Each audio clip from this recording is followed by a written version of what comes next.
This week on Dateline Schools, even though it's the month of March, we have the privilege of meeting the Distinguished Teacher of the month of January because of all the crazy snow days and the breaks the schools had. We've had a hard time scheduling it, but we're at the Woodland Developmental Center today and talking with Distinguished Teacher of the month for January, Tricia Smith. And Tricia, one of the things you keep saying is not only you work with the kids in the classroom, you get a chance to work with them outside the classroom. And that was one of the things that stood out in your nomination for the Distinguished Teacher of the Month. So tell us what you do outside of the classroom with these kids. Outside of the classroom, personally with our students, we take them on field trips and things like that from our classroom. We also might take them on CBI, which is considered community-based intervention and inclusions out in this community.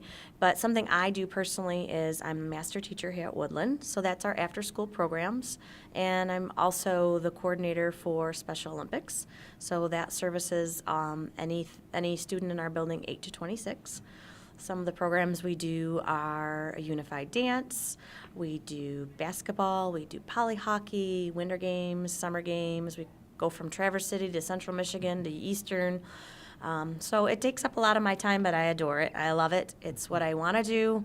I also do respite for 2 students twice a week and sometimes on the weekends. People say I may be crazy. I spend a lot of time here, but I always say right now in my life, I feel like I can do it, and that's what I'm meant to do. So I give back as much as I can. One of the things you mentioned is about the dance troupe and that kind of thing, where you reached out to a community organization and brought them in. How does that really help the kids in this classroom? Well, let me start that it doesn't only help the kids in our classroom. I believe that the dance team, this is our 2nd year doing it, has benefited just as much as our students have. Again, that was something offered to our whole school, anywhere from 3 to 26-year-olds. We had 25 kids that danced this year, and they have a team of 80.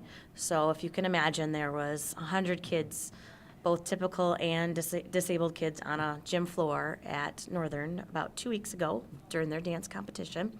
And they did a little routine together and received their awards just like the other dancers do at the end, and were greeted and cheered and brought down the house, and tears of joy, tears of, excitement. And then they got to dance and hang out with them afterwards. So our kids love it. I mean, you can't help but love them. They don't give you a chance to not love them.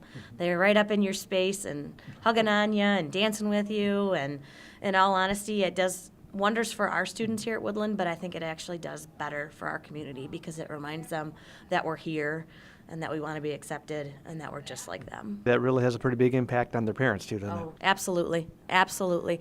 One of my students particular in this classroom, her mother was concerned about her dancing, and I actually worked with her one-on-one and did it hand over hand with her. But she said without that, she wouldn't have had that experience. And I didn't want to make her cry, but she did because, there her daughter was doing what other kids her age does.